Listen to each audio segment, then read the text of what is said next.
Ito yung maganda guys. Merong massage chair. Nag-start na guys. Okay, sobrang sarap. For a normal hotel dito sa Tokyo, this room is already big. Meron din sila laging fabric air freshener. Pintuan nila. Magnetic to. For the first time natin nag-stay dito sa Japan, ngayon tayo nakita ng hotel na walang bathtub. Bonito Flex, only in Japan. Hindi dumidikit yung yogurt mismo sa may packaging. Ito guys yung sikat na souvenir ng Family Mart. Oh, finally. Meron na tayong bathtub. In-stop ko muna siya guys kasi baka hindi ko matapos tong pag-review ko ng hotel, no?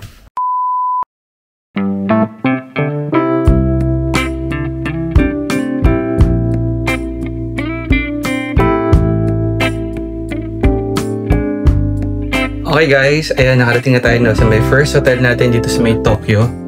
And mabilis naman yung check-in. So from the time na nag-check-in ako, parang wala pang 5 minutes and I'm already in. So bago natin guluhin itong kwartong to, bigay ko na sa inyo yung room tour para makita ninyo guys, no, kung ito ba ay sulit for you or hindi. So let's go. Okay, so pagbungat pa lang natin yung ito medyo matagal ko itong hinanap. Sabi ko, saan ito na-access and all. So you need to turn on also your aircon. So it's centralized. So again guys, nandito pa din tayo at the back of the door. So makikita natin dito, you can use this for your coat or mga sweaters. So pag malamig, ayan. Meron din sila laging fabric air freshener. Try natin. Okay, so amoy na siya. Amoy citrus. So yeah. So pampabango. Meron siyang mga chinelas dyan guys. Of course. Hindi tayo mahirapan mag-shoes and para sa panlinis ng sapatos. Oh, bango na no? Bango. So, simple lang siya. Tapos meron ka lang ditong isang malaking whole body mirror. Tapos, pwede mo siya. Ano ba ito? Ganda ko siya. Okay. So, pag pala siya guys, hindi siya sliding. Igaganan mo siya. So, para kung gusto mo i-close yung door. Alright, so yung kwarto natin, yung nakuha natin kwarto guys, walang bathtub. For the first time natin nag-stay dito sa sa Japan. Ngayon tayo nakita ng hotel na walang bathtub. Okay, syempre, you have your Japanese style bowl. So, dito lahat yung control. Ang tatak niya ngayon is Toto. Ayan. You have your faucet. Meron ka na kasamang face and hand soap, of course. And by the way guys, ito. Meron ka na ring shampoo, conditioner, and shower gel. Alright. Okay, meron na ring makikita dito na blower. So, hindi ko alam kung para saan yun. Baka lagayan nyo ng maraming towel. Alright. Ito yung natin, kama natin. Again, for a normal or regular guys na hotel dito sa may ba't ba Hong Kong? Sa may Tokyo, this room is already big, no? So, sobrang rare actually, no, na makakuha ka ng mga hotel sa Tokyo, Japan. Or sa Japan in general, no, na sobrang laki. So, ito is one of this. Alright? So, meron kang queen size bed, merong sofa, merong center table. Ito yung maganda guys. Merong massage chair. So, tatry natin yan mamaya. Actually, pwede natin try ngayon. Nahulog kasi yung stand ko.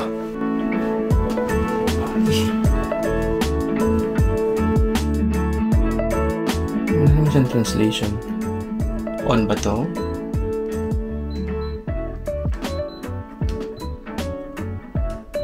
Okay, cover ito pababa. Okay na. Nag-start na guys.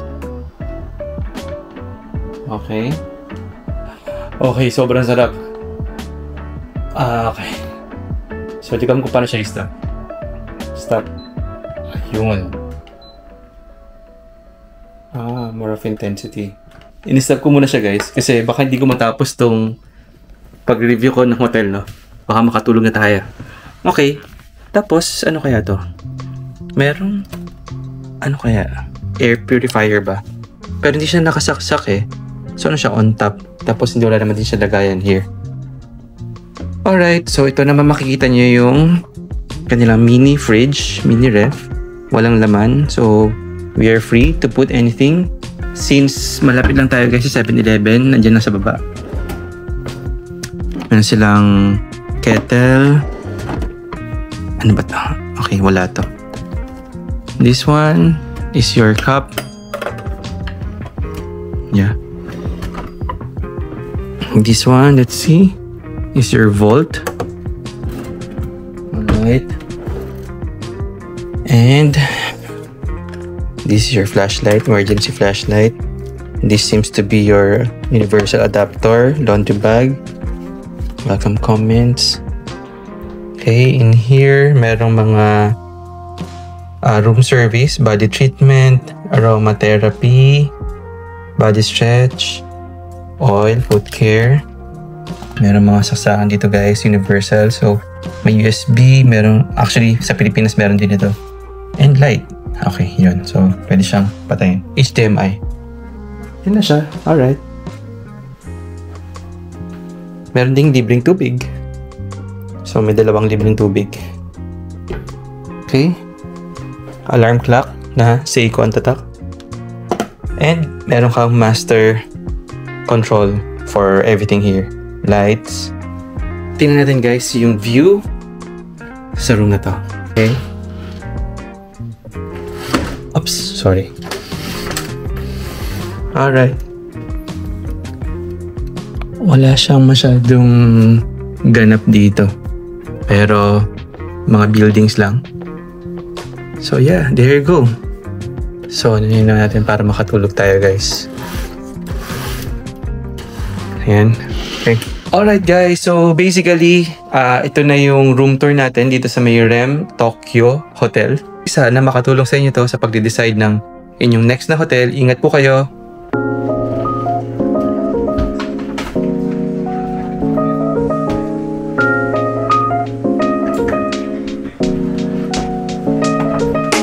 So finally guys, we have arrived on our second hotel here in Tokyo, Japan. And this is Hotel Monterey Hanzomon.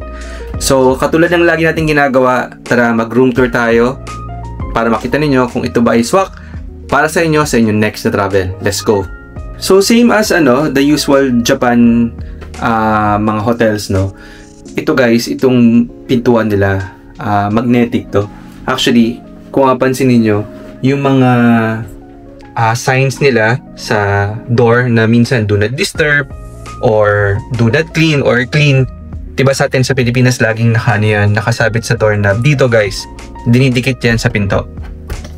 Nakalimutan ko din sabihin sa may REM Hotel na una natin pinuntahan, ganun din. So ito, meron sa do not disturb. Ayan, nakadikit. Change the amenities and towels. Please make up the room. So ang gagawin mo, kung ito yung gusto mo, ididikit mo na ito sa may labas ng door. So that lilinisin na nila yung room. Diba? Yung ilaw dito guys, tsaka aircon is centralized. So kailangan meron kayong keycard na nakalagay dyan. Okay, this is the first time din na bubuksan ko tong room. Ay, itong toilet natin. Oh, finally. Meron na tayong bathtub, body wash, shampoo, and conditioner. Okay? Meron ding face and hand foam nakasama. Of course, hot and cold. And then, ang maganda dito, nakalagay na rin guys yung toothbrush, razor, and then meron na rin silang cotton set. And baby body towel. So, similarly sa lahat guys no, ng Japan toilets, meron silang Japan type model bidets.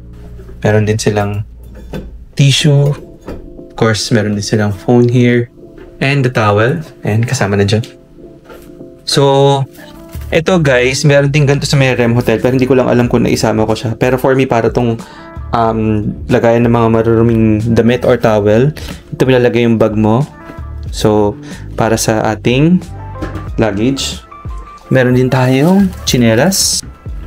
In their refrigerator, let's see kung ano meron. Okay. So, wala nakalagay. Meron din silang sets here ng baso. Cup for your coffee. And then, meron silang kettle. Right. Here, laundry bags. Meron kang Bible, meron kang menu. Okay, ito na guys yung ano nila.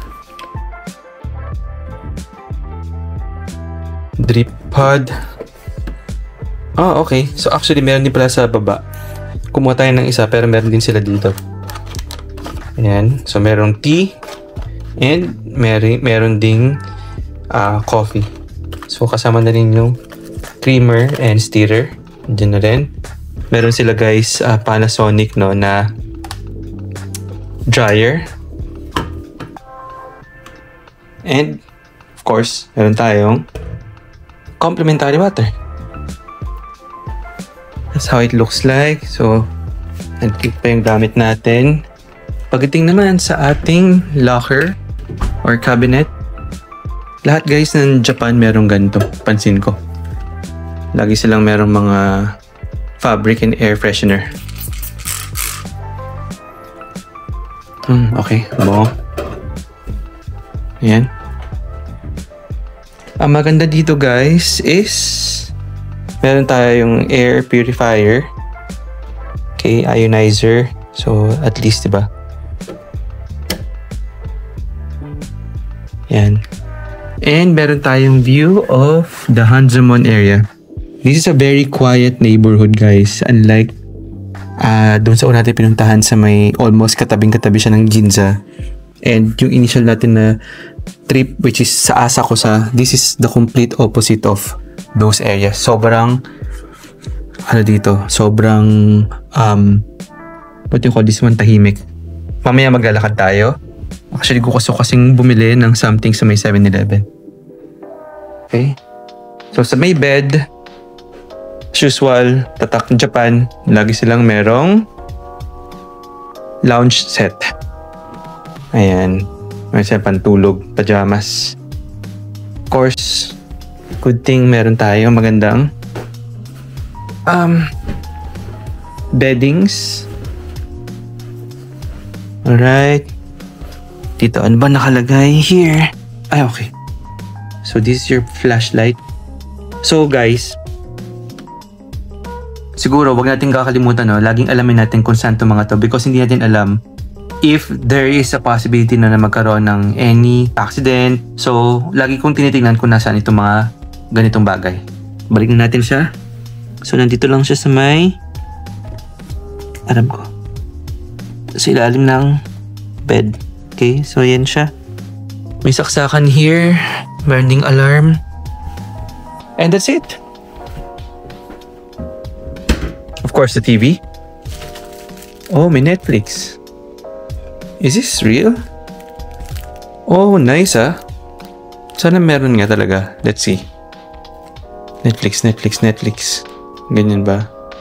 Ah, okay. So, kailangan siya ng account. Disney, let's see if this is also working.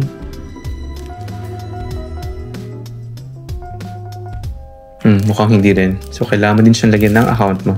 Okay guys, so ayan. Naibigay ko na sa inyo yung room tour natin no, dito sa may Hotel Monterey Hanzomon. And this is going to be our last hotel ngayong trip natin ngayong September of 2025. So I hope nakatulong sa inyo to, lalong-lalo na kung gusto niyo mag-visit or yes, kasi malapit na bare months na ngayon, no? So ito na yung peak nung pagka-travel natin mga Pilipino kasi magiging malamig na sa Tokyo sa susunod na mga linggo at buwan. So hanggang sa ulitin guys, see you and tara samahan nyo ko maya-maya pupunta tayo ng 7-Eleven. Ito yung labas natin guys.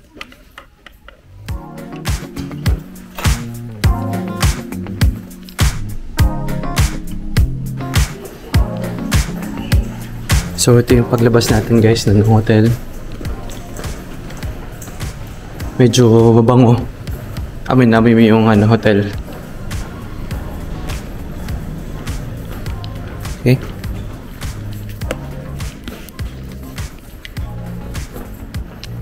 Yan siya. So ayan guys. Actually ito na yung hotel. Hindi pa tayo nakapagdala talaga on this one. Because kakarating lang natin. There seems to be a Family Mart doon. And meron 7-Eleven dito. So since lagi tayo nagsi 7-Eleven, puntahan naman natin Family Mart. Hotel Monterey Hanzomon.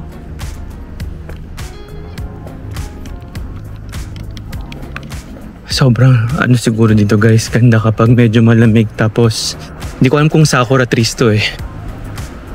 Pero parang ano to, feeling ko maganda yung color niya pag nagkaroon na ng ano, autumn or probably spring.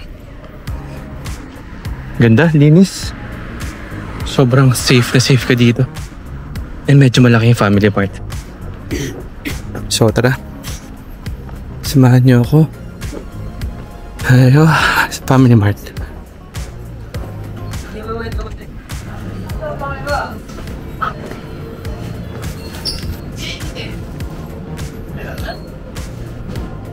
Ito guys yung ano, sikat na ano, souvenir ng Family Mart. May color ng Family Mart na 3. Mga t-shirts meron din sila dito. Boxer brief nila. Walang price. Sorry, ito pala, nasa 800 yen. Meron din sila mga sabon. Okay. ATMs meron din.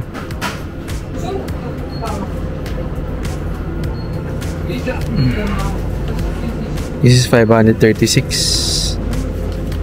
This is 599. This is full meal kasi guys. Okay. Kung gusto niyo naman ng rice, this is also 599 naman. Okay. Meron din silang mga onigiri. This is 139. Mga salad dressings. This is 33 yen. Napakamura. So katulad guys nung sa may 7-Eleven, meron din silang mga side dishes. Yan. The price is 198. Bukas, ito ang i-breakfast natin. This is 304. Okay. Meron din sila mga ganito guys. Grabe talaga dito sa ano. Saan ka pa? Salt grilled salmon. Siyempre, meron tayong mga drinks dyan. Look at this oh. Milk tea.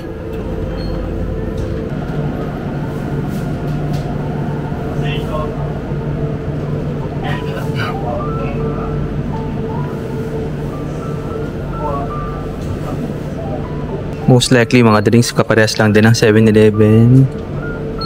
Wala tayong nakikitang something na kakaiba.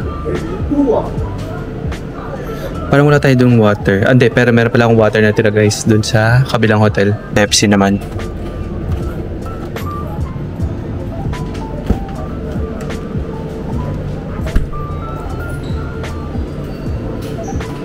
Ito yung mga yogurt.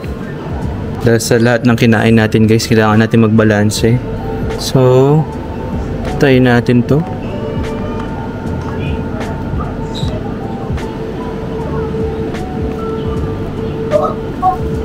Some sweets. Tinapay. Takbo na lang tayo bukas. Kailangan ko ng something na maalat. Something na may chips.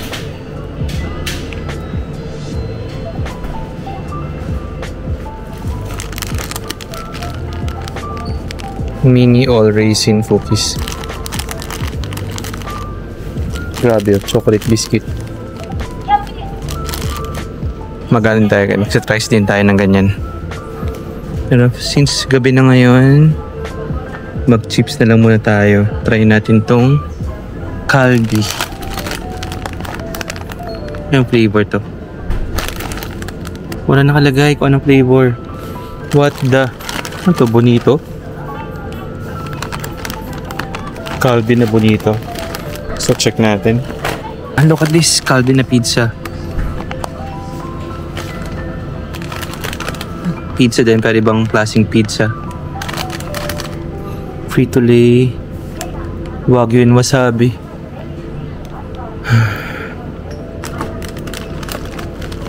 Feeling ko ito classic lang to na Calbee. And this is onion. 196 yen. Grabe naman to, parang sarap. Parang siyang sweet corn. 48 yen.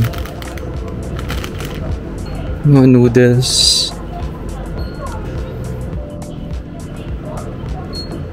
Hindi siya noodles. Tom yum rice. Tom yum rice, grabe ah. Hindi siya noodles. Of course, mga noodles din sa baba. Ito, Nissin. It's 136 yen. Grabe. Togarashi. Grabe guys, so kung gusto mo na malaking betchin, kalahating kilong betchin, this is only 200 yen, 80 pesos. Cute, meron maliliit na kikuman. Kikuman ba to? Liit ng kikuman nila. This is only 100 yen.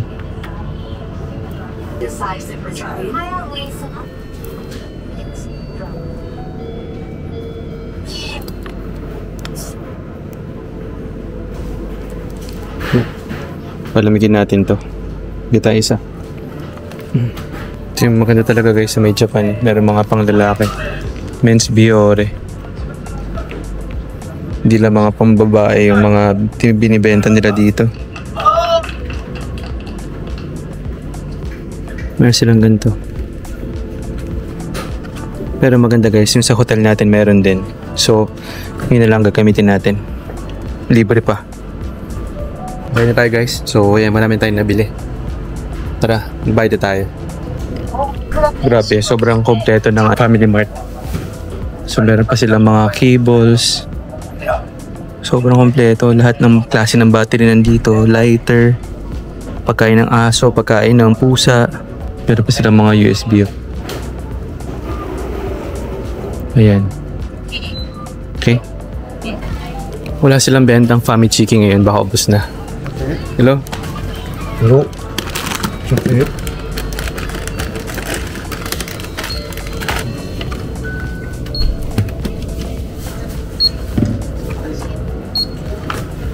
プラスチックバッグ Yes. やつもカードをタッチまたは差し込んでください。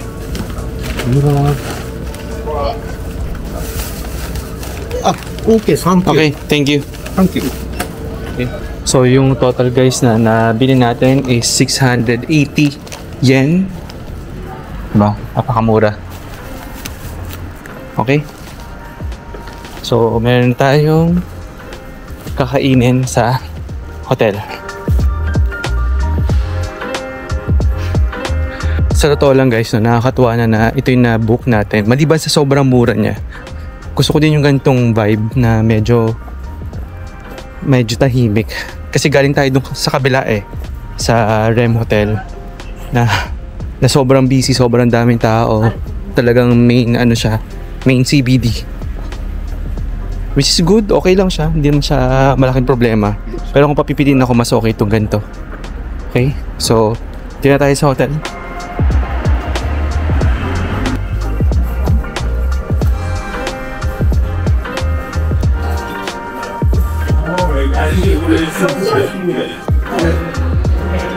Hi guys, ayan, nakapag-settle na tayo, no? So, ito na yung binili natin sa Family Mart. Pero before natin siyang kainin, i-prepare muna natin yung bathtub natin. Para makapag-relax naman tayo ng konti. So, paano ba to? Hot. Okay, tayo sa hot. Then,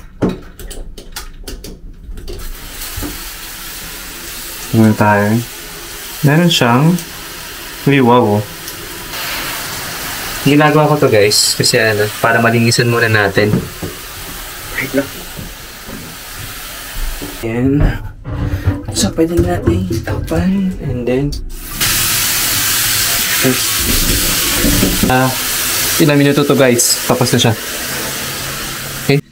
Ayan, so while waiting guys, tingnan natin mga itong lahat na pinagbibili natin for today sa Family Mart. So, syempre mo tayo ng soft drinks, na tayong chips, and yogurt.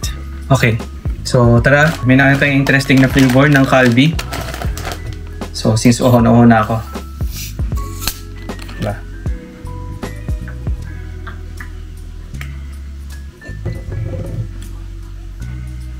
Time check guys is alas 10 na here sa sa Tokyo. And sa atin sa Pilipinas alas 9 ng gabi. So, kain na muna tayo. Amoy namin yung bonito. Actually, kung hindi mo to titignan na potato chip siya and aamoy mo lang siya, ang pagkakaano mo dito guys, parang bonito. Itong katulad nung nakikita nyo dito, baliktad pa rin pagkakabukas ko.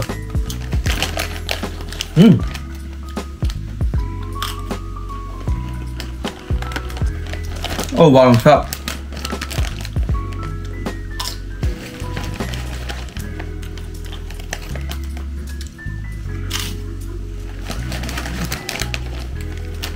Ang sarap. Highly recommended guys. Tinupin ko kasi baliktad yung pagkakaano ko. This is 196 yata. Ito guys, Japan na Japan kasi walang ganito sa ibang bansa. Bonito Flakes, only in Japan.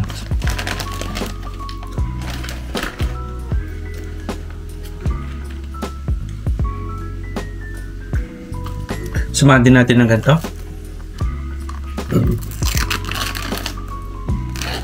Oh. So, hindi siya katulad guys nung kahapon no, na kinain natin. Ito mas ano siya, mas fluid. At kung napansin nyo guys, lahat ng yogurt dito sa ibang bansa, I mean particularly sa may Japan, hindi dumidikit yung yogurt mismo sa may packaging kasi meron silang special barrier. Ring, di ba?